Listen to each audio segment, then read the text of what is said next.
শক্তিশালী একজন নবী ছিল। উনি মালাকুল মাউতকে বলেছিলেন, মালাকুল মাউত, আমার মৃত্যুর সামান্য কিছু আগে আমারে বইলো, আমার একটা কাজ আছে। মালাকুল মাউত মৃত্যুর কিছু সময় আগে এসে বলল, সুলাইমান, সময় শেষ, অল্প কিছু সময় বাকি, কি করবেন করেন।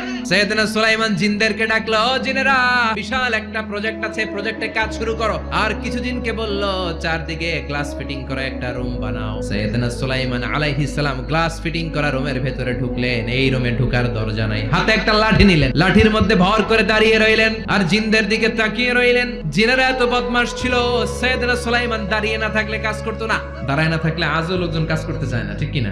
সুলাইমান আলাইহিস সালাম লাঠির মধ্যে ভর দিয়ে দাঁড়িয়ে রইলেন আর বললেন, কাজ করো। জিনেরাও কাজ শুরু করলো। ওদিকে মালাকুল মাউত এসে বলো, সুলাইমান, সময় তো শেষ। সুলাইমান বলে, সমস্যা নাই, রূহ কবজ করো।